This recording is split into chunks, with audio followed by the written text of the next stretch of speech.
Hi எல்லோருக்கும் வணக்கம். நீதிமன்ற சேனல் இன்னைக்கு இந்த வீடியோல என்ன டாபிக் பார்க்க போறோம்னா தி கோட் ஆஃப் சிவில் ப்ரொசீஜர் 1908. தமிழ்ல உரிமையல் விசாரணை முறை சட்டம் 1908. அதுல கட்டளை 5 விதி 20 தான் பார்க்க போறோம். கட்டளை 5 என்ன சொல்லுதுன்னு பாத்தீங்கன்னா, issue and service of summons. தமிழ்ல அழைப்பாணைகளை சார்பு செய்தலும் அழைப்பாணைகளை பிறப்பித்தலும் அப்படின்னு சொல்லுவோம். அதாவது விதி 20 என்ன சொல்லுதுன்னு பாத்தீங்கன்னா, சப்ஸ்டிடியூட்டட் சர்வீஸ். தமிழ்ல பதிலமைவு சார்பு அப்படின்னு சொல்லுவோம்.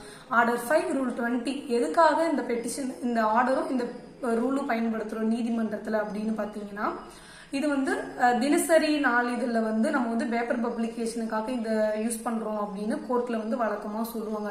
எதுக்காக இது ஃபர்ஸ்ட் நம்ம பயன்படுத்துறோம்னு பாத்தீங்கன்னா, உரிமைய வழக்கு நீதிமன்றத்தோட தொடுக்கப்படுது. வாதி வழக்கு தொடுக்கிறாரு. இந்த வழக்கு யாரு மேல போடுறோம்? பிரதிவாதி மேல, ஆப்போசிட் பார்ட்டி டிஃபெண்டன்ட் மேல போடுறோம். இந்த வாதி இந்த வழக்கு போட்டிருக்கிறத பிரதிவாதிக்கு தெரியப்படுத்தணுங்கிறதுக்காக அழைப்பாணை சார்பு செய்யணும். அதாவது இங்கிலீஷ்ல சம்மன்னு சொல்லுவோம்.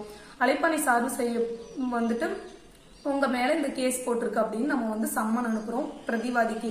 பிரதிவாதி அதே முகவரியில் தான் வசிச்சுட்டு வராரு. ஆனா வீட்டுல இல்ல, ஏதோ ஒரு காரணம், எனி அதர் ரீசன், அதாவது ஏதோ ஒரு மற்ற காரணங்கள்னால அவருக்கு அழைப்பாணை சார்பு செய்ய முடியல. ஆனா அந்த முகவரியில் தான் வசிக்கிறாருன்னு தெரிய வருது. ஆனா அந்த அழைப்பாணை சார்பு செய்ய முடியாம ரிட்டர்ன் வந்துருது, திரும்ப வந்துருது. அழைப்பாணை அவருக்கு சர்வ் ஆகல. இந்த மாதிரியான சூழ்நிலை என்ன பண்ணணும்னு பாத்தீங்கன்னா, நீதிமன்றத்துல ஆர்டர் 5 ரூல் 20 கீழே நாங்க பேப்பர் பப்ளிகேஷன் இவங்களுக்கு கொடுக்கணும் அப்படின்னு சொல்லி நம்ம பெட்டிஷன் போடுவோம்.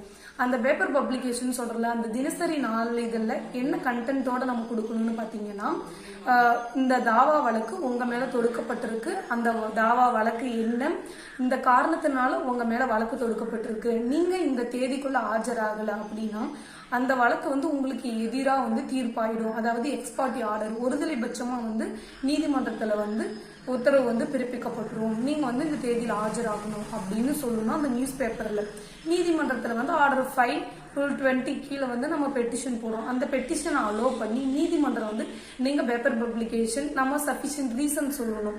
நீதிமன்றம் நம்ம போதுமான நம்புவதற்கு காரணம் இருக்கும் பட்சத்துல சரி ஓகே பப்ளிகேஷன் விட்டுக்கோங்க அப்படின்னு ஒரு ஹியரிங் டேட் விடுவாங்க. அதாவது 10 நாளைக்கு முன்ன நீங்க பேப்பர் பப்ளிகேஷன் கொடுத்துருணும் அப்படின்னு சொல்லுவாங்க.